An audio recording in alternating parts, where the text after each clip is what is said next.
I slept with my ex-husband and got pregnant.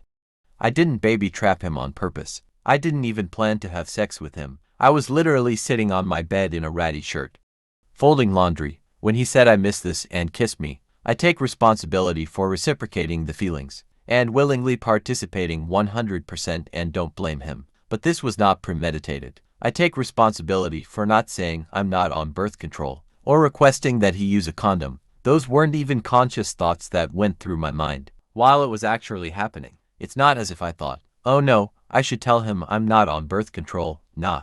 Let's start with why we divorced. My ex-husband and I grew apart. Neither of us was blameless. Our relationship really broke down. We argued a lot, and I mean a lot. We argued more days out of the week than not. When we argued, we said terrible, nasty things to each other. He admitted that he resented me and blamed me for some things. No, it doesn't involve cheating or anything like that. There were certain characteristics of his that I really disliked, that were huge turnoffs for me, and really made it hard for me to respect him at times. I don't recall those traits always being there, or always being so pronounced, but maybe I was blind to them earlier in our relationship. I'm not talking about physical traits or things that a person can't change about themselves. I'm talking about character traits. There were also pretty silly things that at the time really bothered me. I can admit they're pretty stupid now, but I guess you get to the point where when you're always so annoyed by somebody, almost anything they do drives you crazy. For example, I couldn't stand that he wasn't the type of man who would do home repairs himself.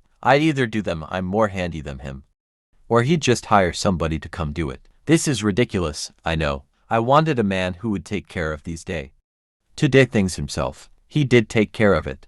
He just preferred to pay somebody to actually do the work. If we'd ever tried to do a project together, we'd get into arguments. It'd be a miracle for us to do some sort of home project together without ripping each other's heads off. I don't have that problem with anyone else. He initiates those arguments every time. He can't stand for anyone to give him suggestions or advice. I was doing a repair on my car once and it was dark out. I couldn't get this one cap twisted off and went inside to ask him to help me. He came out and tried prying this thing off, and it was very stuck on. After about 5 minutes, he said, "You're gonna have to take it to a shop." I give up. Then I decided to stay out there working on it, and he went inside to watch TV. Didn't even bother to offer to hold a flashlight for me. Anyway, that's a perfect example summed up into one little thing. He tried for 5 minutes, threw his hands up, then left me out there with no offer to help do some sort of bare minimum thing. That's how he was towards me a lot, and more so towards the later years of our marriage.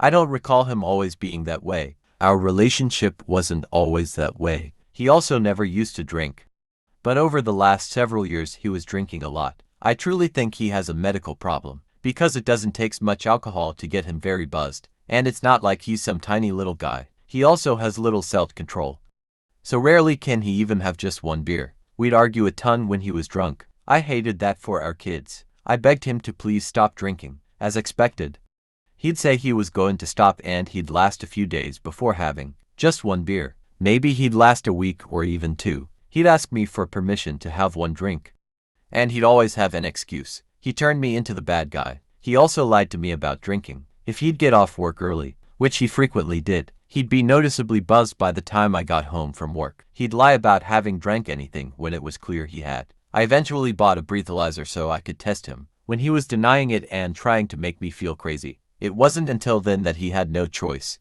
but to be honest with me. Finally, he couldn't make me feel crazy anymore. Again, these problems were not present for the majority of our relationship. That's not the man I met and chose to marry. I told him that if he truly had respect for me and our children, he would make a genuine effort to not drink and he'd seek help. He scoffed at that and was like, "Respect, huh?" That was the final straw. It took all my willpower to actually divorce him. We were legally separated for 2 years before that. I still cared about him and yes, I was codependent. The main reason I divorced was because I couldn't let my children grow up in a house with us acting that way. It made me feel like a failure of a mother. He is doing much better now. A lot had changed with him and he's more like the person I married. We don't argue at all anymore. Our whole divorce was amicable.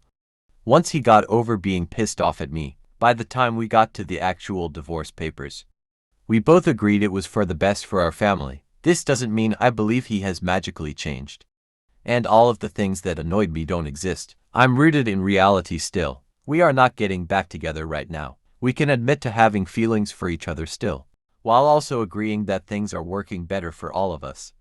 With our current arrangement, I also do not have my entire identity wrapped up in being a mom. Being a mom is a huge part of my identity, yes, but I know who I am as my own person. I didn't shave before we did the deed. If I wanted to baby trap him, it'd at least do that. Join the discussion.